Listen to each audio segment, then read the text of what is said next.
And now it's Deborah Kobylt Live. Hi, everybody, and thank you so much for joining me today on Deborah Kobylt Live, but also our Little Italy and Little Italy of LA podcast. I am thrilled to welcome Tom Dreesen to our show. Many of you are familiar with Tom. He's a well-known actor, a comic. He's performed with Sinatra, so many in the Rat Pack, and so many iconic performers. He's made over 500 appearances on national television, 61 times on The Tonight Show with Johnny Carson. He's a favorite guest of David Letterman and even hosted the show when David was out of town. Gosh, there was a lot for us to talk about. Thank you so much for joining us, Tom. I'm happy to be here, Deborah. I've been looking forward to this. I have too. A lot of things have gotten in our way. In fact, we met in Beverly Hills at Il Fornaio when they were doing an event over for NIAF. And ever since then, we've been trying to do this interview. So thanks so much for being here. I'm happy to be here. And NIAF, National Italian American Federation. I've done a lot of shows for them through the years. I even emceed for them in Washington, D.C. for their national event, which was really a lot of fun because everybody and show business was there, but also all those politicians that were Italian. So it was a great night. It was just a wonderful night, and they do great work in NIAF. Yeah. Yeah, as do you. So what I always love to do is dial it back a little bit. What kind of kid were you? Were you an angel in school? I'm kind of setting this up. And what got you into performing? Well, I wasn't an angel in school. I went to Catholic school, and nuns do not reward you for ad libs. No, they don't. Yeah. No. I love my nuns that taught me. They were Dominican nuns from Adrian, Michigan. I grew up on the south side of Chicago, a suburb called Harvey, Illinois. And there were 8 kids in our family. There were 4 boys and 4 girls. And we actually lived in a shack, a rat-infested, roach-infested shack. We had no bathtub and no shower and no hot water. And it wasn't during the Depression. I'm not that old. But it was a rough childhood. I shined shoes in taverns. I set pins in bowling alleys. I caddied in the summertime. I sold newspapers on the corner, all to help feed my brothers and sisters. And none of this do I regret. I give motivation talk sometimes, and I always say, that is the greatest thing that ever happened to me. Yeah. It's like that. And so I went to Catholic school, and it was a great experience because the nuns were great teachers. And they came to teach and you came to learn, and no one interfered with that. I always say our nuns were members of the NRA, the National Ruler Association. But they were great teachers, and I learned a lot from that, and it kind of shaped my life early in life, for one reason, and then we'll get off the subject.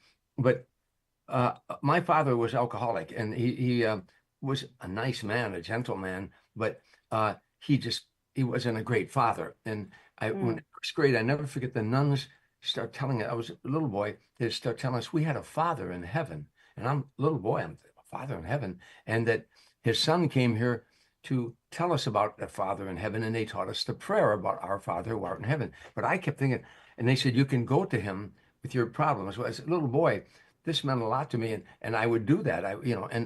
I've carried that throughout my whole life, all my years in the service and all this other thing, is that I still pray every night, before I go to sleep at night. So it was a great foundation going to Catholic school when I was a little boy. Now, what got you into comedy? Was it just sort of everything in your life? Was it that you love to make people laugh? And how did you end up in comedy in Los Angeles? That's a long way from where you grew up. Well, let me digress. While I was shining shoes in all the bars, my mom, there were 36 taverns in Harvey, Illinois, and there were 8 in my neighborhood. So my mom was a bartender in one of those, so I would shine shoes in all the taverns, and I'd go to that bar last because my uncle owned that bar. My mom's sister's husband, Frank Polizzi, and he would tell jokes behind the bar.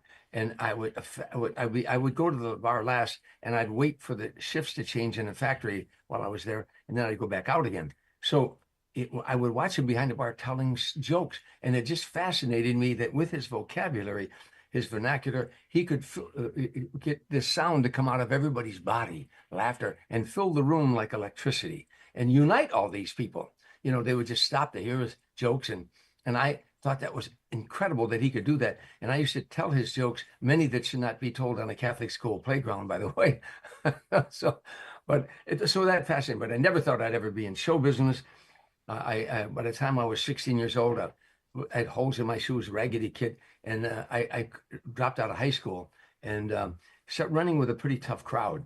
Ironically, I was in a gang in those days with leather jackets, but on the back, one of our guys knew how to paint real well, and he painted the Joker on our backs from Batman and Robin. So we were called the Jokers, ironically. And then went in the Navy when I was 17. I spent 4 years in the Navy. I served 9 months in a Marine Corps unit called NEGDF, Naval Emergency Ground Defense Force. And that also reshaped my life, helped me mature a lot.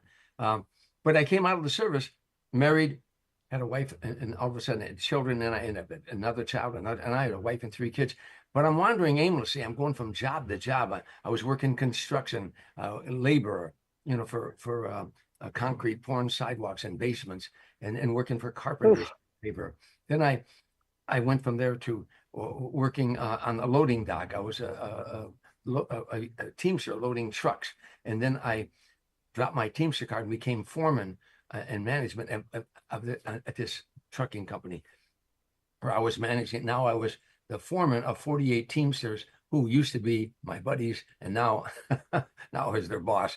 That wasn't an easy transition either. But wandering aimlessly at that time, and then all of a sudden I left there and I started selling life insurance, and I joined a civic group called the JCs, Junior Chamber of Commerce, in those days. And they attacked the problems of the community. If there was any problems in the community, that we would get together and resolve those problems. They taught me how Robert's Rules of Order, how to conduct a meeting, also how to serve on a committee, how to chair a committee, how to delegate authority to your committee members, so forth and so on. One of the problems in our community were our youth were using drugs, as in today, a serious problem. So I wrote a drug education program teaching grade school, eighth graders, the ills of drug abuse with humor. I would tell some, and I would get the kids laughing, and then then plant the ills of the drug abuse in our community. The night I proposed this to the JCs for them to run it as a JC project, to sanction it, a young black man had joined the chapter. He came from Norfolk, Virginia. He graduated Norfolk State College, and he was recruited by E.I. DuPont in Chicago as a marketing rep. He came up to me and said, I'd like to, now let me digress another second. At that time, I was honestly praying, saying, God, what am I supposed to be doing in life? I'd be in a bar with my buddies at 2:00 in the morning saying, I don't belong here, but I didn't know where I belonged. But I kept saying, God, what am I supposed to be doing here? And so I was praying, actually, show me the way. And anyhow, after I proposed it to the JCs that night, and they sanctioned it, this young black man came up and said, I'd like to help you with that project. And I said, gee, thank you, but I already have a guy. I had a white friend named John DeBoer who was going to help me. And as my prayers were answered, the next day, John DeBoer called me and said, I can't work with you on that project. And I said, gee, what was that black guy's name? Tim Reid. Oh, yeah. So Tim and I got together. We worked on the program. We went into the grade schools. And the moment we walked in the classroom, I knew what a blessing this was, because the children were black and white. They were integrated. And when they saw it, we were 2 young guys walking into the classroom, we got their attention right away. We would play music to get their attention. And then we would do some fun off of one another, making each other laugh, making the kids laugh. And then we'd plant the seeds of the ills of drug abuse. And in that community, the program became #1 in 50 states and in 22 foreign countries, where JCs, through their publications on how to teach drug education at an elementary school level. At that time, they weren't teaching it at high school or college. So we were way before our time. One day, a little 8th grade girl walking out of the classroom said, you guys are funny. You ought to become a comedy team. And the thought of a black-white comedy team intrigued us because no one had ever done this before. Right. So there weren't any comedy clubs in America at that time. So we had to put together a nightclub act. We started working on what we thought was material. And we went into a nightclub one night and bombed, we recouped. But anyhow, we started becoming good at what we did. We started working what they call the Chitlin Circuit, black-owned, black-operated nightclubs all around the country. The Sugar Shack in Boston, the 20 Grand in Detroit, the High Chaparral in Chicago, the Burning Spear, Club Harlem, Cotton Club, all the North and the South.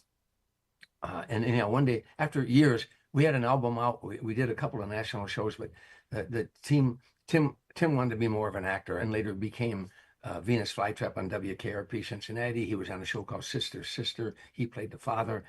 He was at many shows. He's a director and a good actor.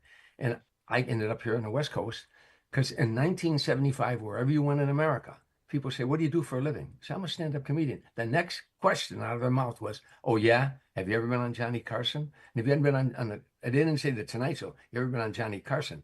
And if you hadn't been on it, in the eyes of America, you might want to be a comedian. You just weren't one now. Right, right. So how could I get on the Johnny Carson show?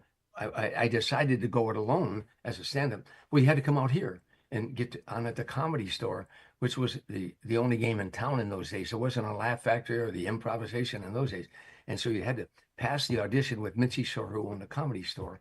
And I did that. I struggled out here. I had a wife and 3 kids in Chicago. I ended up sleeping in an abandoned car. My wife wrote me a Dear John at that time to a house. I was house sitting at one time and then later in the car. And said, this is your dream, not mine. I'm never going to move to California. Goodbye. I later brought back out here and brought my kids out here. But anyhow, and so I finally got on the Tonight Show, and the rest is one appearance on the Tonight Show, my whole life changed. The next day, CBS signed me to a development deal. I got the wife and kids out here. I had an apartment in Van Nuys, California. I was paying $225 a month, and I couldn't even meet rent money. The night I got bumped 3 times, and I got on the 4th time. The next day, CBS signed me to a development deal. Emmett William Moore signed me. I got a check for $10,000 from CBS and $1,850 a month. In those days, my whole life changed, and I've never stopped working since that night. What did you talk about that night, that first night? What was your, one of the skits or one of the jokes that you remember that really, really went over so well? And did you end up on the couch? No, not the first time. On the 3rd time, you'll see the picture behind me over my shoulder. But the first night, I had met a comedian that I admired so much named Jack Benny. Jack Benny was a standard comedian in America, and I admired him because I think a person is an artist in any endeavor when they make their work look one word, effortless. Frank Sinatra made singing look easy. You will be my music. You will be my song. You say, I can do that. No, you can't. He just made it look like you could. Jack Benny made comedy look easy. He just effortless. And so anyhow, I was a fan, and I had met him on a talk show in Chicago, and he gave me some advice. He said, when you go out in front of, if you ever get on the Tonight Show, and that was the furthest thing from my mind in those days, but he said, if you ever get on the Tonight Show, and there's 28 million people watch that show, don't walk out there and tell them what you think about the government, the airlines. Tell them about you. Tell jokes about your childhood growing up. And that way, after 6 minutes on the Tonight Show, 28 million people say, gosh, wasn't he funny? And he had 8 brothers and sisters, and he went to Catholic school, and he was an altar boy, and blah, blah, blah. You left you out there. But every joke that night worked. It just was, Johnny Carson was laughing behind me and Ed McMahon. But let me digress. When you're ready to walk out on that Tonight Show, you're behind that curtain.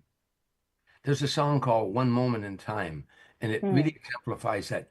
This is that one moment in time when all of my dreams are a heartbeat away, and the answers are all up to me. You're behind that curtain, and not only did all the buyers in Vegas, all the managers, agents watch that show, but my mom had everybody back in Harvey, Illinois watching. If I bomb, I can't even go back home. Of course. Wow. Absolutely. Go ahead, please. Well, I'm just saying the pressure is enormous. Now you're behind that curtain, and Doc Severinsen's playing the music, and when the music stops, they're about a commercial, and a light starts hitting the screen, and now this is that moment, and Johnny Carson says, "We're back now, and I'm glad you're in such a good mood tonight." What a wonderful line to say. He said, because my next guest is making his first appearance on the Tonight Show. Will you welcome, please, Tom Dreesen? They open a curtain, you walk out, and those bright lights hit you. You can't see the audience there in the shadow, and you hit your spot on the floor, and you're playing to the camera. Anyhow, every joke worked, boom, boom, boom, worked. But the ending of it all, the audience, I got 8 applause, and I said, "You've been a wonderful audience. This is my first appearance on the Tonight Show. Show business is a tough life. So if you like me, just if you like me, and you're Protestant, say a prayer." I said, "If you're Catholic, light a candle. If you're Jewish, somebody in your family owns a nightclub. Tell them about me, will you please?" I love that. I went back through the curtain, and Johnny called me back out for a second bow, and he went like this. You know, give that. And again, I've never stopped working since. Wow. Absolutely. And what was he like? Who, Johnny? Yeah, not just the guy that we saw every night. I mean, look, I've read many books about him. You know, he's a complicated guy. One of the best, absolutely, if not the best, at what he did. But what was he like off stage? Believe it or not, very shy. As my friend David Letterman, very shy. You know, and also but he was so helpful. He loved stand-up comedians. He wasn't a stand-up comedian. People think of him that, but he wasn't. He was a host of a show. He did Right. but he always appreciated stand-up comedians. And that's why he launched so many of them, you know, on the show. He wanted comedians on the show, and he wanted them to score. But socially, I met him many times at Sinatra's home, out socially, and he was kind of a shy guy, and also really smart, really smart. And oftentimes, I would do a monologue, and when we'd go to commercial break, he'd take notes, and he'd show me with the notes. You know that one joke you do, if you punch it up this way, it would. I said, oh yeah, he was a good joke writer as well. That would make sense. Plus, I would also imagine, you know, having a terrific comic on his show is good for him. It's good for his show. Makes people feel good, right? It's like, you know, you walk off stage, everybody's laughing. Now they're all happy. The audience at home is happy. The people, you know, in the live studio are happy. So you were good for him too. Let me ask you, you signed, you said, with CAA after that moment. You were on 61 times. Also Letterman, hosted Letterman. How did you end up performing with Frank Sinatra? And tell us a little bit about that part of your life as well, and some of the others, because good heavens, you perform with so many notables, right? I mean, let's call it, you know, Sammy Davis Jr., Smokey Robinson, Natalie Cole, Gladys Knight, Tony Orlando and Dawn, Liza Minnelli, big fan. But how did it happen with Sinatra? I know you'd be flying around with him on his jet. Talk to me about that moment. Let's relive it a little bit. Well, let me for a moment. I didn't sign with CAA. I signed with William Morris. Oh, sorry. Sorry about that. And I've always said William Morris agents, a lot of people say they don't have a heart. They have two hearts. One's as big as a pea and the other one's just a little bitty one. Yeah, no, I apologize for that one. I had CAA on my mind. Go ahead. That's okay. CAA is a great agency. If they want to sign me now, I'm willing. Yeah. There you go. Let's see what happens after the show. But anyway, William Morris, to be clear. Well, okay, go ahead. After my first appearance on The Tonight Show, Sammy Davis Jr. took me on the road for 3 years. I did his TV show called Sammy and Company, and I did a whole routine about growing up in a black neighborhood, and I played basketball on an all-black basketball team. I played football on an all-black football team, and those kind of routines. And Sammy just cracked up, and so he, you know, he did a show called Sammy and Company that was coming out of Lake Tahoe, Harris Hotel. And so he took me on the road for 3 years. It took me to Vegas for my very first time. And then after that, I just started touring with other artists. At that time, there wasn't any cable television, just ABC, NBC, CBS. So you had to work clean. You had to do jokes that would make grandma and grandpa, mom and dad, and the kids laugh. You know, so when cable came along, you could work as blue as you want to do, and they do, and they still do. But in those days, you couldn't. So singers wanted a comedian that could work and not insult their audience, that could work clean. So I was in demand because every time you did the Tonight Show, you did a new 5 minutes, and it had to be not two guys going to bar jokes. Johnny wanted original monologues. So a lot of singers were beckoning for me. You know, as you pointed out, Gladys Knight, Tony Orlando and Dawn, et cetera, Mac Davis, I toured for years, James Darren, Frankie Avalon, Frank Belli, a lot of my Italian buddies.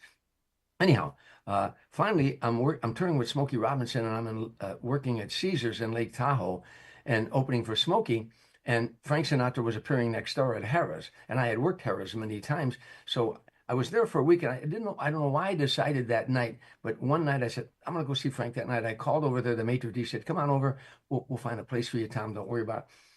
I finished my show at Caesars, and if you know Tahoe, there's a casino between Caesars and Harrah's, and I rushed out the side door, didn't change out of my stage clothes because I didn't want to miss Frank's opening. Frank Sinatra created more excitement walking to the microphone than most people did with the whole act. I'd seen him twice, and when he walked out on that stage, the room, electricity in that room. So I didn't want to miss that. I'm rushing into Harrah's. I'm running into the showroom, and out in front is the Vice President Holmes Hendrickson of Harrah's, and a big heavyset guy with a cigar. And Holmes Hendrickson saw me because I had worked for him many times. He said, "Oh, Tommy, come here, come here." I reluctantly went over there because I didn't want to miss Frank's opening. He said, "Tommy, this is Mickey Rudin." Well, I recognized the name. That was Frank Sinatra's lawyer, very powerful man in our business. He said, "Mickey, this is Tom Dreesen, and I think Tom would make a great opening act for Frank Sinatra." And Wow. the lawyer got a pained expression on his face like he heard that a million times. He winked at the vice president, but I caught the wink, and he looked at me and he said, "Hey, kid, if I gave you a week with Frank, would you want more than 50,000?"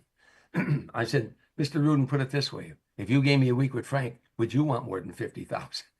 He said, Wow. he said, "Oh, I like this kid." I made him laugh, you know. A week later, they called me, would I do 1 week with Frank in the Golden Nugget in Atlantic City? I thought, yeah, I'll try to get my picture taken with him and I'll hang it in every bar back in Chicago now, you know. And so he, the second night when I was appearing with him, he took me out to dinner, he and his wife, Barbara.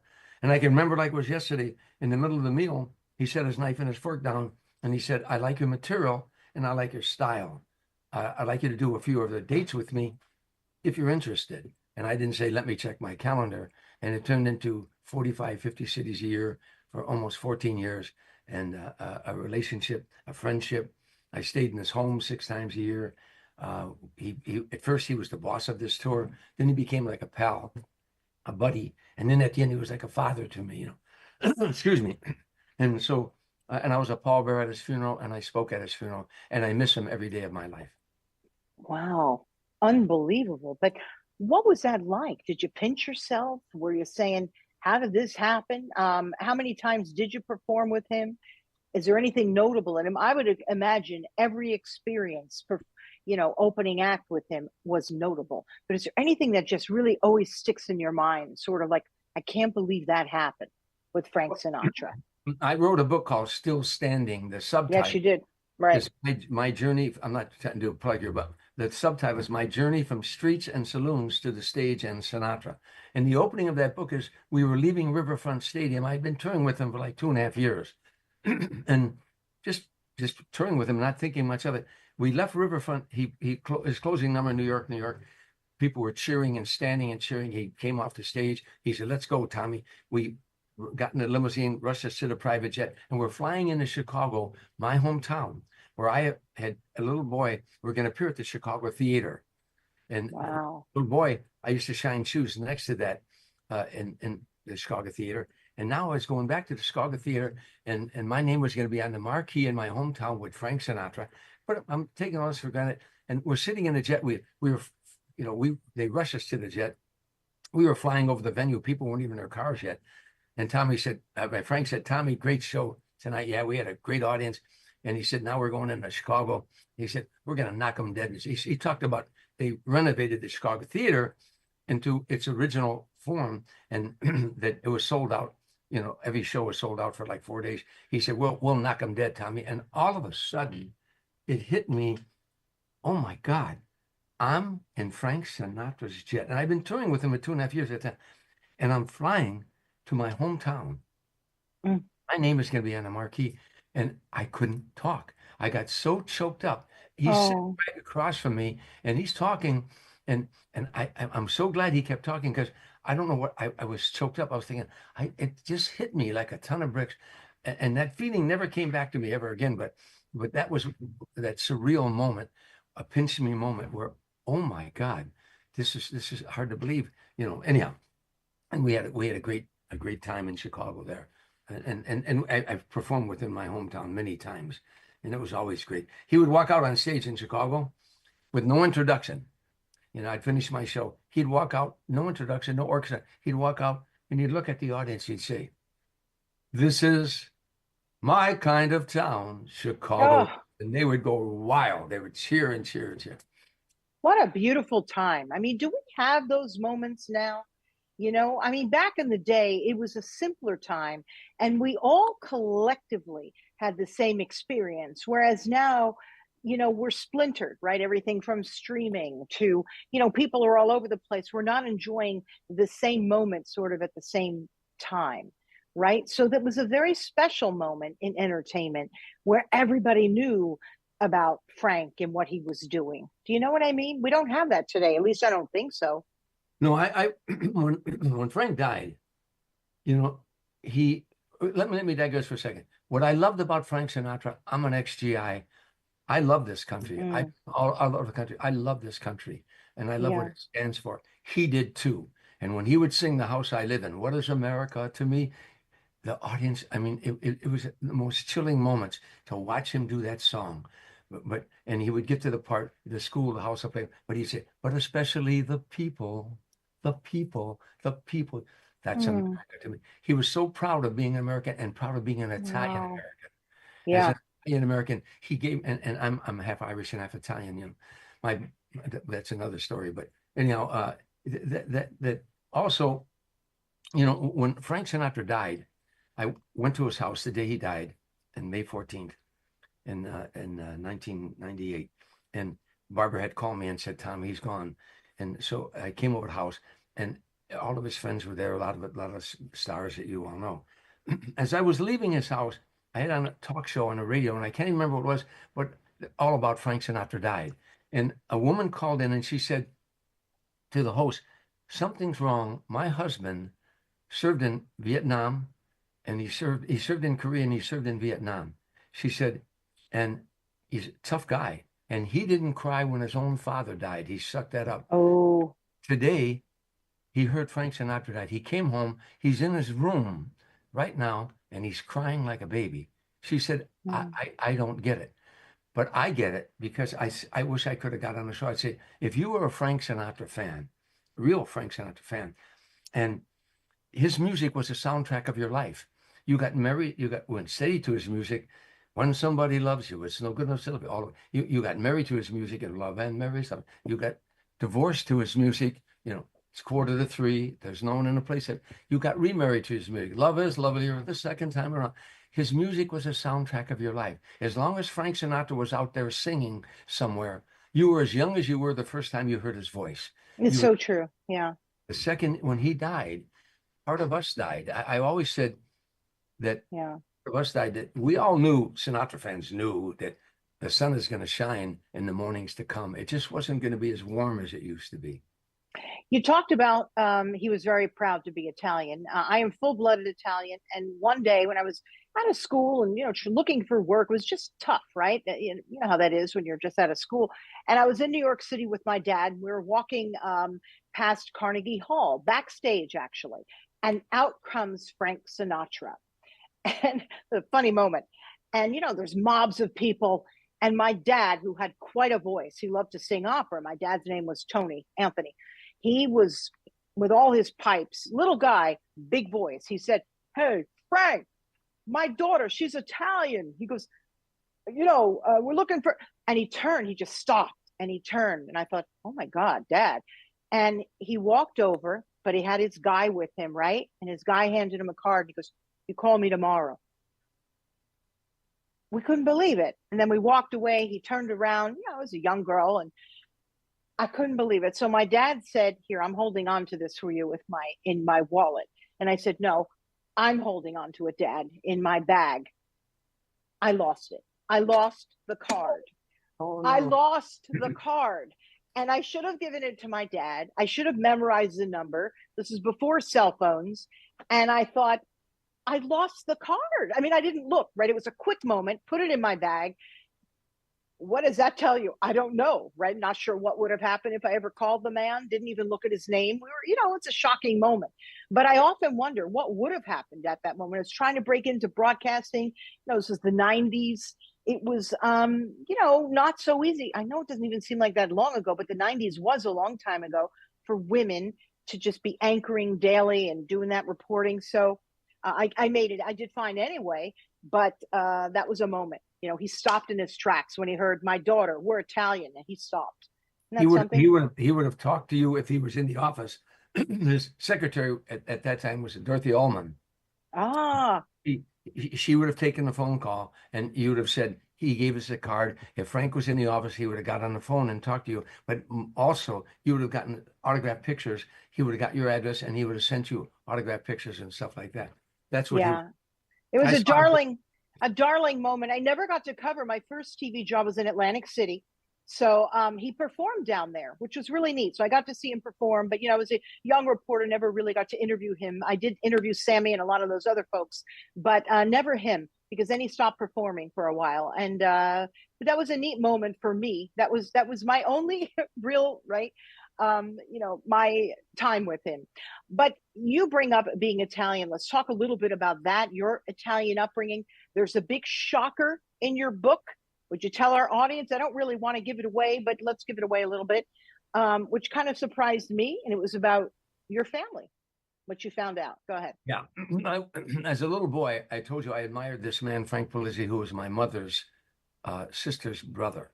Yeah. Mother's sister's husband, I mean. It was so he wasn't blood related. Okay.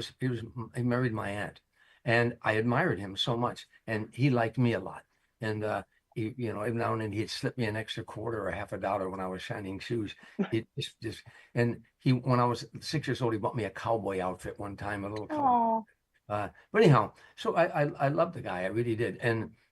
But I didn't look like my brothers and sisters. My brothers and sisters had blonde hair and blue eyes, looked like my dad, Walter Dreesen. And there was something every year. There were in my area, there were carnivals at all these Catholic churches stuff. And the town next to Harvey was Blue Island, Illinois. And it was St. Donato's carnival every year. And every time I'd go, there was all Italian. Every time I'd go there, the music and the sounds and the smell. Dun, dun, dun, dun, dun, dun. And as a little boy, I just loved that place. And I felt something about that place, and all the Italians around there. Anyhow, by the time I'm 13 years old and finding out where babies come from, I didn't want to think that my mom and dad did this, but I looked like my cousins. I looked like his sons, his cousin Don and and my cousin Don and my cousin Buzz.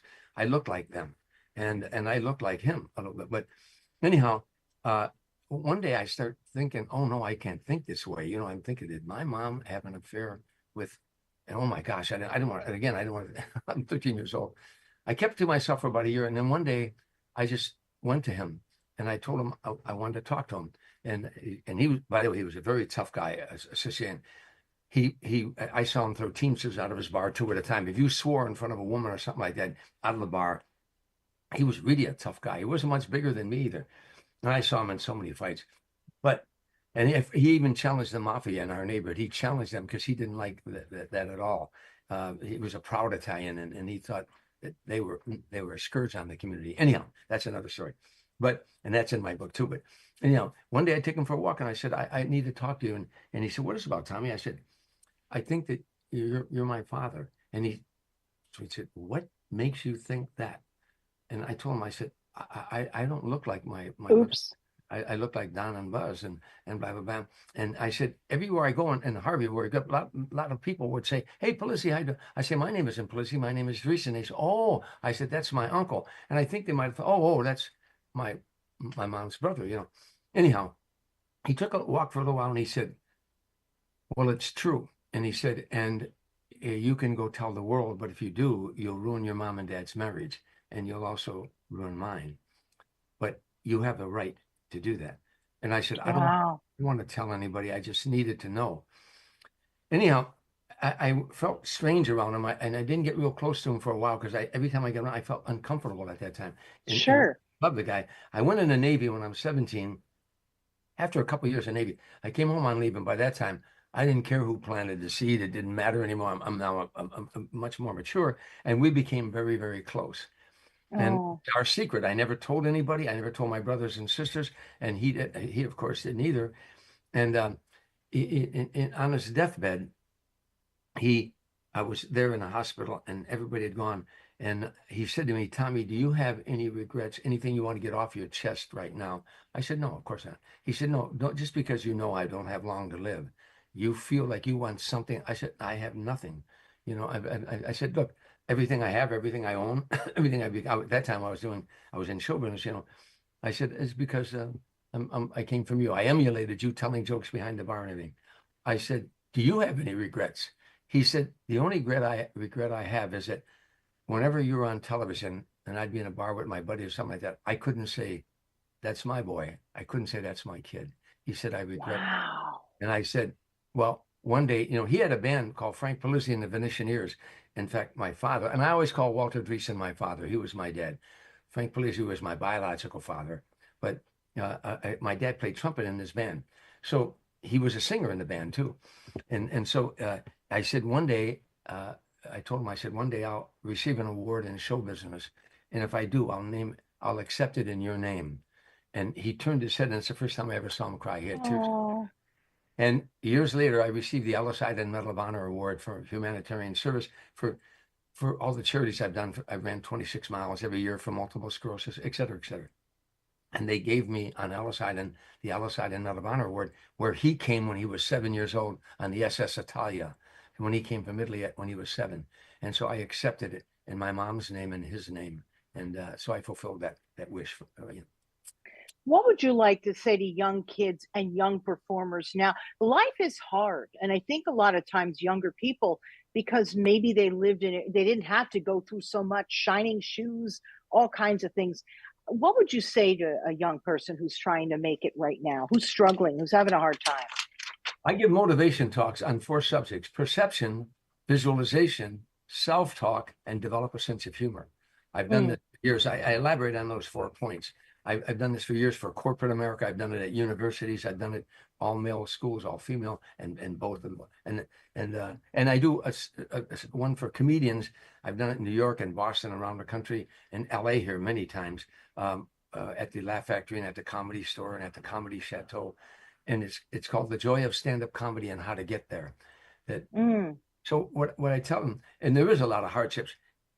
Stand-up comedy, Frank Sinatra always thought it was the hardest profession on the planet. He always said that, but stand-up comedy also, I believe 85% of all stand-up comedians I met in my life, this is my opinion, are insecure, neurotic, sometimes psychotic, love-starved wrecks, total wrecks. And the other 15% are gifted, confident people who say, I know how to write a joke and I know how to tell one. I like to think I'm in the latter, but never trust somebody that tells you they're sane. But but nonetheless, so I give talks on this. All I would say to young people starting out, if you're going to start to be a comedian, but then start where you are, wherever you're at, Toledo, Ohio, Birmingham, Alabama, wherever you are, start there, get up on stages, work as often as you can. Number 2, work as often as you can. Get up on stage everywhere you can. MC, do whatever you want to do, but get up on stage as often as you can, so you get this stage presence. If you can, read the book, The Magic of Believing by Claude Bristol. If you can't believe in yourself, you can't expect others to believe in you. So I've read literally hundreds of books on the powers of the mind, The Power of Your Subconscious Mind by Joseph Murphy, Maxwell Maltz, Norman Vincent Peale books. I've read them all. Number 4, realize no one is ever going to help you. If it's going to be done, you have to become marketable. No one's going to help you till you can make money for them. We're in show business. That's 2 words, show and business. When you can make money for them, that's when they come to you. And remind me to tell you of a Frank Sinatra statement about that. But in 5, don't ever quit. Bertram Russell said there are people in show business who become major stars simply because they didn't have sense enough to quit when they should have. And that's my story. My wife left me 3 times, took my children. I kept getting her back. She didn't want me in show business. She didn't marry a show business guy. She married a guy out of the service who was a construction worker. Her father brought a check home from a factory his whole life for 40 years, a check every Friday.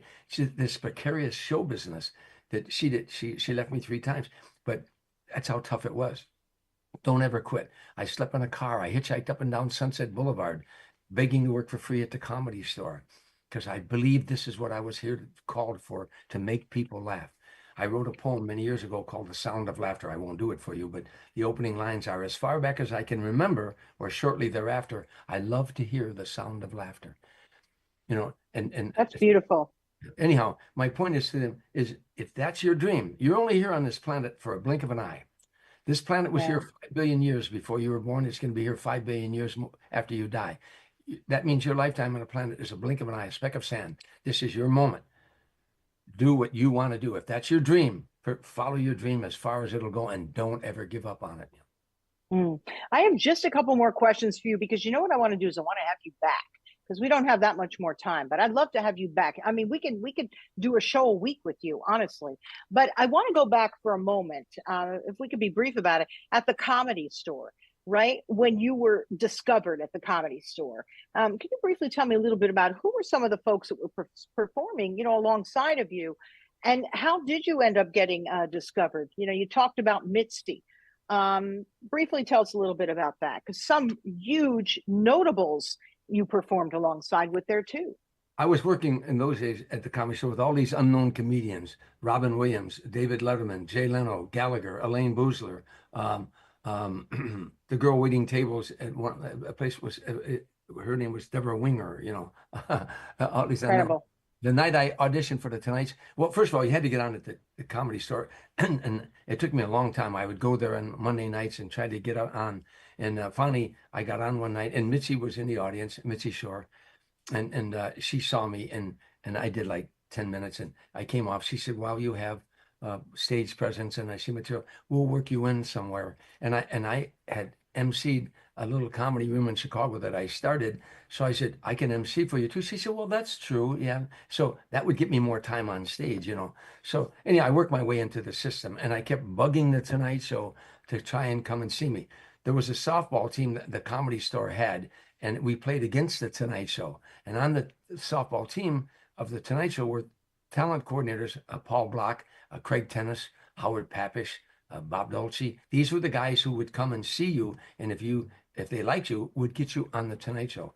Well, so I met those guys, and I did a lot of little funny things that get to know them better, and that's another story for another time. But finally, I got Craig Tennis to come and see me at the Comedy Store one night, and I was auditioning that night. Three acts. There was a comedy team called Bauman Eston, a new kid named Billy Crystal. I don't know whatever happened to him, but anyhow, and me. Now, and Billy's done quite well. Two of us got to Tonight Show that night, Billy and I. And wow. And wow. It was really and it was that was what you had to do, you know. And Mitzi, sure, God rest her soul. I loved her. We had a great relationship. Later on, there was a Comedy Store strike that I was involved in, and we became estranged for a while. But before she died, we talked on the phone and everything. That the Comedy Store was the place. If you didn't pass Mitzi's audition, you might as well go back to Harvey, Illinois, or Toledo, Ohio, because at that time it was the only game in town, and that was the Tonight Show went. That the Comedy Store in 1975. You know, comedy was the rock and roll of the 70s. Every single night, these shows were looking for comedians. Johnny Carson, Merv Griffin, Mike Douglas, Dinah Shore, a Midnight Special, Rock Concert, Soul Train, American Bandstand. I was on all those shows, but only because I did my first appearance on The Tonight Show. Yeah. And finally, for our Italian audience or Italian American audience, tell us how important it is to you, being Italian, Italian American, and some of the traditions you uphold. You know, it's all my career, I've done every Italian charity. One thing you never want to do is go on TV and say, I'm Irish, Italian, and Catholic, because every Irish, Italian, and Catholic organization wants you to come and work for free. And I did. And I don't regret any of it. But what people do not really know the history of, and I've read so much, the history of Italian Americans in this country, of what they went through. And if you ever get a chance, see a movie called Cabrini, about Mother Cabrini. It's a brilliant movie, and the actors. It's magnificent. I saw it. Please, people, Cabrini. I saw it not long ago, actually, at the Italian Cultural Institute. It was magnificent. Go ahead. Sorry to interrupt you. And it showed what the Italians went through when they came here.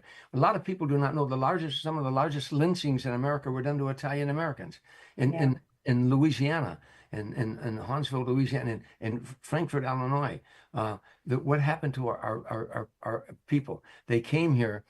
And the reason a lot of Italians do not know about the lynchings of the Italians and they burned out a whole village in Pennsylvania of Italians. And a lot of people don't know because our people put that behind them.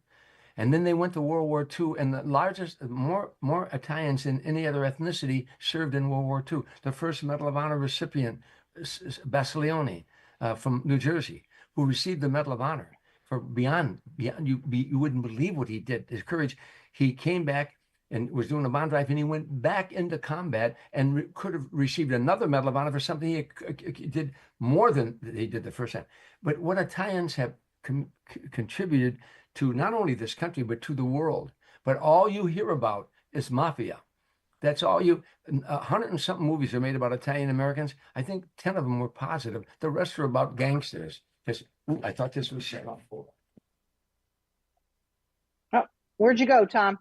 I'm right here back. I'm sorry, I shut that phone off. But we didn't even hear. But to your point, I think that's changed a lot because now everything's Italian food.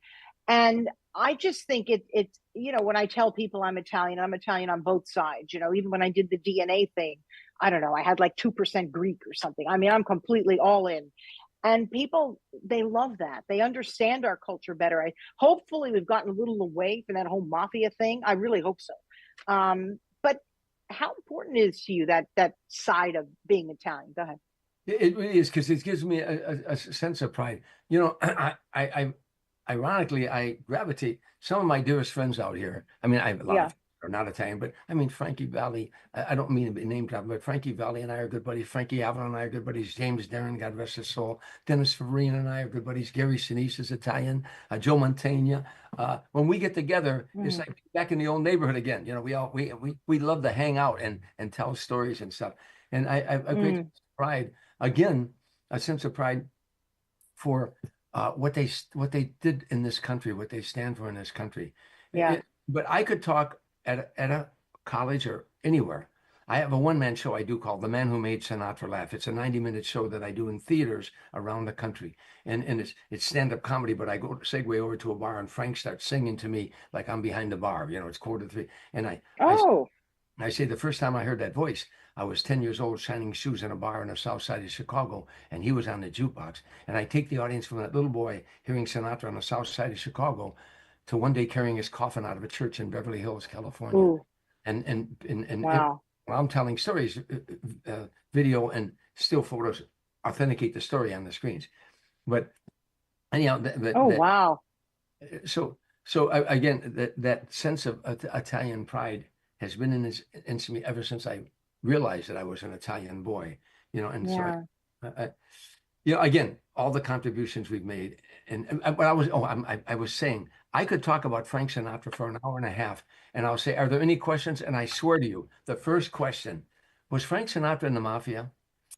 That's the first question, and I always have to answer, no, he was not. Did he know those guys? Of course he knew those guys. We all did. If you came from an Italian neighborhood, they came to the weddings, they came to the funerals. Not only that, every nightclub in those days, they own those nightclubs. They own places in Las Vegas. You work for them. Did you know them? Of course you knew them, but anyhow, that's enough. A beautiful life lived. And you talked about that, the performance that you do. Are you still doing that? Like, where can we see you? Where can we see you next performing? Well, I'm home now for a little while. I've been on the road, but I have a website, tomdreesen.com, DREESEN, tomdreesen.com, and the one man show, especially, I tell you, I get rave reviews, knock on wood. I get rave reviews, but when I do an all Italian group, they love it. It's just it's really a fun thing to do.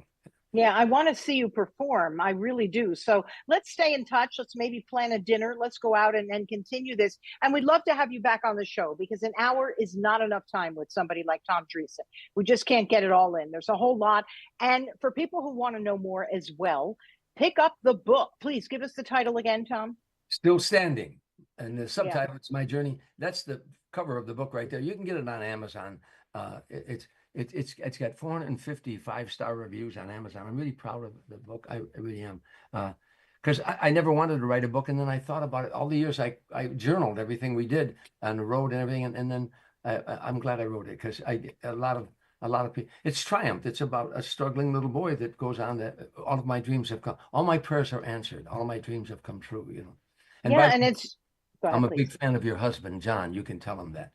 I sure will. He's upstairs napping before he goes and does his show over in Burbank. So, he's also very predictable. He's living his dream too. As a little kid, he'd listen to the radio late at night, 4, 5, 6, 7, 8 years old. So, it's great when we're able to do what we dreamed of when we were little. And to your point, you don't give up. You keep going. If the door slams, you have to just find a crack in a door somewhere else and go through it. It's tough.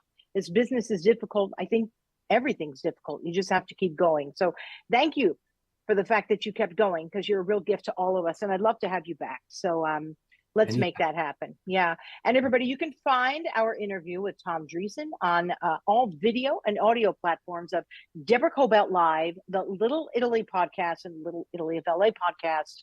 Tell your friends about it as well. Download it, enjoy it. Please go to Tom Dreesen's website to see when he's performing next and pick up the book. The book is fantastic. I couldn't put it down, and neither could John. We both read it cover to cover. So thank you very much, Tom. I hope to see you soon. And thank you to our audience.